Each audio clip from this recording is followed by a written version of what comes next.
Hello and welcome to NES Classics. In this installment, the game is Super Mario Bros., the classic game. This game was released in 1985 by Nintendo and was really the game that saved the video game industry after the 1983 video game crash in North America. Super Mario Bros. Was the brainchild of Shigeru Miyamoto to bring a new type of game to the fledgling Famicom. This game was famously released in September of 1985 in Japan, but it's actually not known when it was released in North America. This game, despite how famous it is not a game that records were really kept to see if this was a launch title along with the other 17 or so launch titles, or if it just came out sometime later. It might have came out in 1986. Nobody really knows. But what is known is that this game is by far one of the greatest games ever made. Super Mario Bros. Is a platforming game where you play as the titular character Mario, and you are in the Mushroom Kingdom, and this was the game that pretty much established so many different things that would be copied throughout the entire 8 and 16-bit era.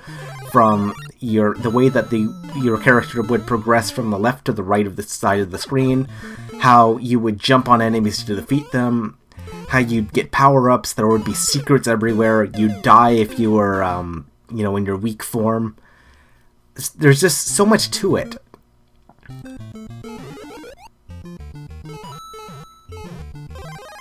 Super Mario Bros. Was also famously packaged in with Duck Hunt in later builds of the 1988 version of the NES hardware.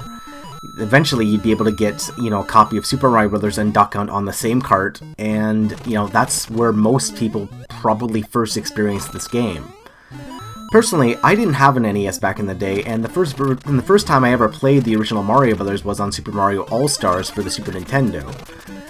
That said, years later, I rectified that problem and got an NES, and, I remember playing this game a lot. This was the game that, I really wanted in an NES for, even though I had the Super Nintendo version.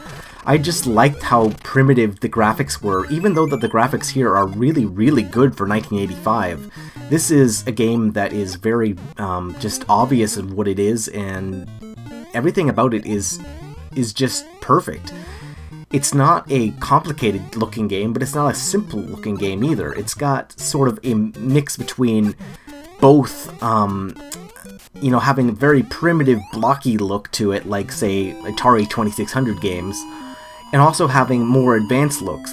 This was a game that was originally debuted in the arcades before it came to the NES and the Famicom. The arcade version of the game, simply called Super Mario Bros., is exactly the same, except that you have to put in quarters. Later on, Nintendo released a Versus Series version of the game, which was the same game but made slightly harder, called Versus Super Mario Bros., and I'll cover that in a future episode of Arcade Classics. But for now, we're just taking a look at the very famous NES version of the game, which is completely identical to the Famicom version, I should say. Super Mario Bros. Is a game that has probably the most recognizable overworld theme of any video game ever. People know this theme in and out, even if they don't know video games. This is the kind of thing that you can hear once, and then you'll always remember. The Super Mario Bros. Theme is so simple, and it's effective, because it's a game that, doesn't need a very vast and impressive soundtrack to remain in people's minds. In fact, there are only, I think, 4 or 5 songs in the entire game. There's the overworld theme, there's the underground theme, there's the water theme, there's the star theme, which is the invincibility theme. There's the Bowser theme, or the Koopa theme, which is what you're hearing right now.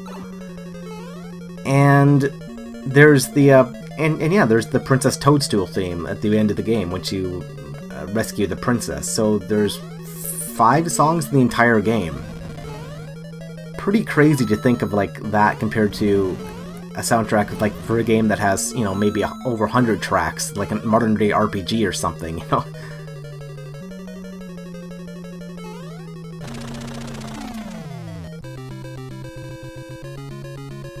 It also has these little jingles where you've rescued the toad or if you've completed the stage.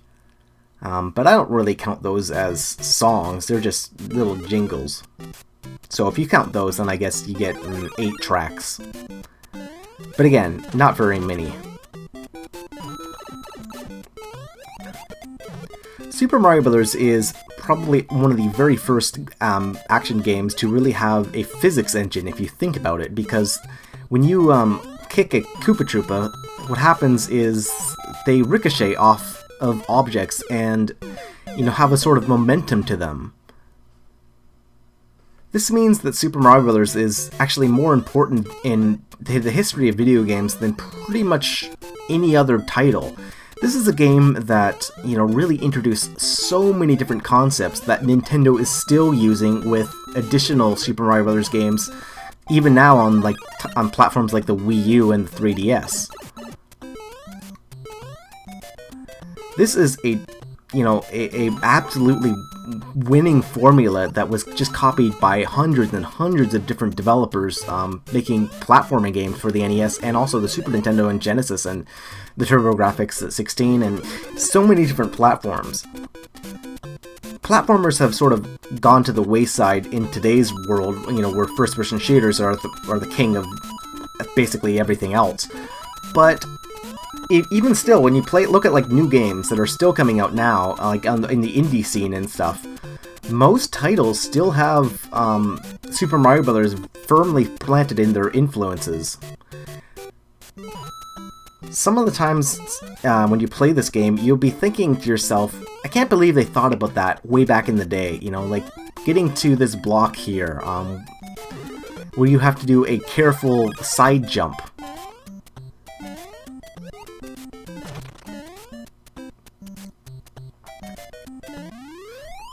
I keep falling and not doing the flag properly, but, you know, you can do it, and it's very fun to do it, you know, to try and get to the top of the flag.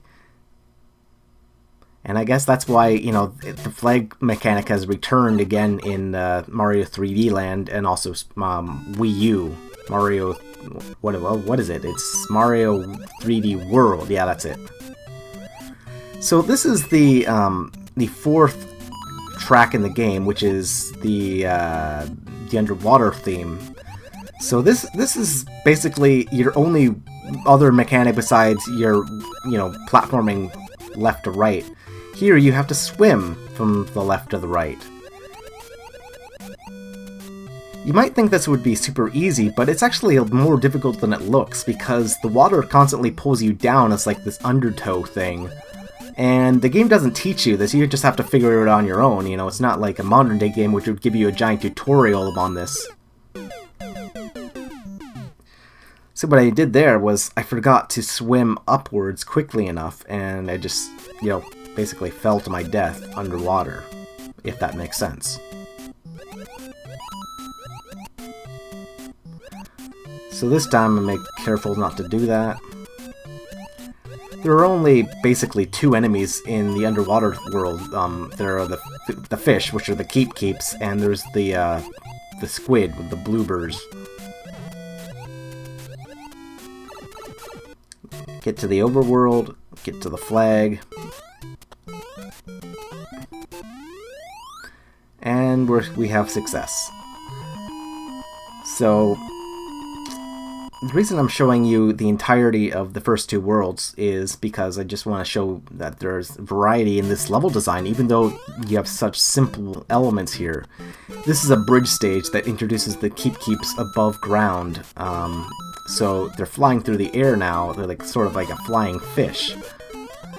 And they're more difficult to take out than you might think, because the only way you can kill them is if you have the fire flower, or if you just attack them by jumping on them. But since they fly above you, it's harder to get above them, so it's better to just ignore them. Get to the flag and end the stage.